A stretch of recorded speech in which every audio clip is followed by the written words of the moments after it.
తిరుపతి వైకుంఠ ఏకాదశి టోకెన్ల జారీ తొక్కిసలాట ఘటనపై జ్యుడిషియల్ విచారణ కొనసాగుతోంది.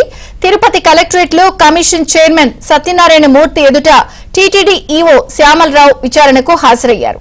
4 రోజులుగా తిరుమల, తిరుపతిలో judicial commission chairman Satyanarayana Murthy క్షేత్రస్థాయి పరిశీలన చేశారు. కాసేపట్లో కమిషన్ ముందు తిరుపతి ఎస్పీ హర్షవర్ధన్ రాజు విచారణకు హాజరు కానున్నారు.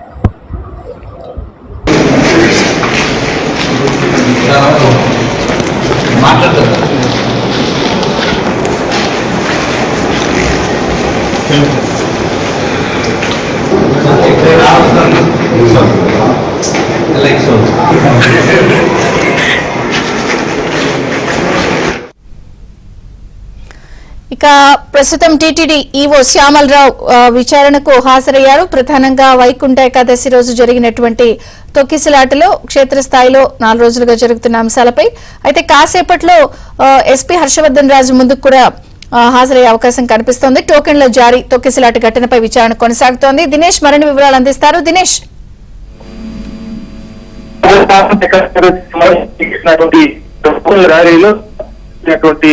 తొక్కిసలాట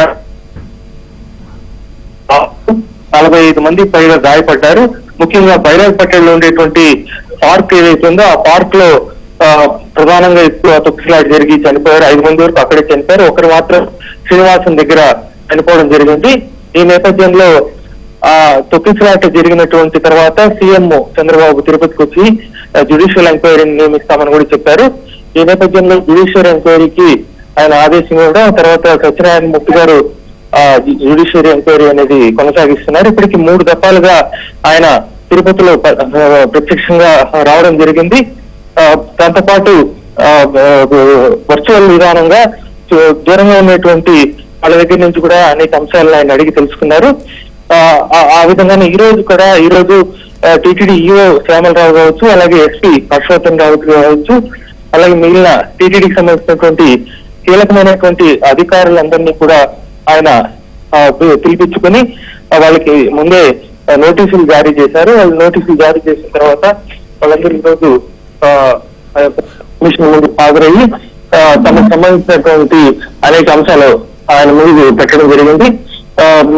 ఇప్పటికే కమిషన్ ప్రత్యక్షంగా ఏదైతే వైరాగపట్టణంలో సంఘటన జరిగిందో ఆ సంఘటన జరిగిన చోటుకి అక్కడికి వెళ్ళడం జరిగింది. దాంతో పాటు కమిషన్ నియమించినప్పుడు చంద్రబాబు ఇచ్చినటువంటి ప్రభుత్వం ఇచ్చినటువంటి ఆదేశంలో స్పష్టంగా భవిష్యత్తులో ఇలా జరగకుండా ఉండాలంటే ఏం చర్యలు తీసుకోవాలో కూడా తెలియచేయమని చెప్పి కూడా కమిషన్ ని రిక్వెస్ట్ చేయడం జరిగింది. ఈ నేపథ్యంలో ఒక 4 రోజులుగా ఆయన తిరుమలలో పర్యటించారు. తిరుమలలో కూడా ఎలాంటి క్యూ లైన్ల నిర్వహణ ఉంది. ముఖ్యంగా తిరుమలలో కూడా చాలా చోట్ల దర్శనానికి వెయిట్ చేసేటువంటి భక్తులు ఇబ్బందులు పడే పరిస్థితుంది. అక్కడ కూడా ఆయన వెళ్లి అక్కడ కూడా అనేక అంశాలను కూడా తెలుసుకున్నారు. ఈ రోజు తిరుపతిలో జరిగినటువంటి యొక్క విచారణ ఇప్పటికీ జరుగుతా ఉంది.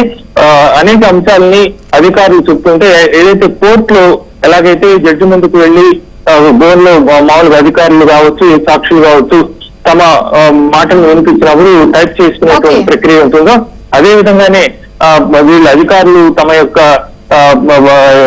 అంశాలని తెలియజేస్తుంటే అప్పటికప్పుడు వాళ్ళ దీన్ని టైప్ చేసి దాన్ని రికార్డ్ చేసి వాళ్ళ సంతకాలు తీసుకోవడం జరిగింది.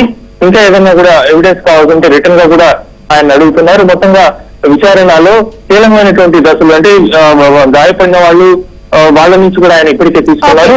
చనిపోయినటువంటి వాళ్ళ బంధువుల నుంచి కూడా తీసుకున్నారు. మొత్తంగా తుది దశకి విచారణ జరుగుతోంది. విజయ్ చంద్రిక. Thank you Dinesh.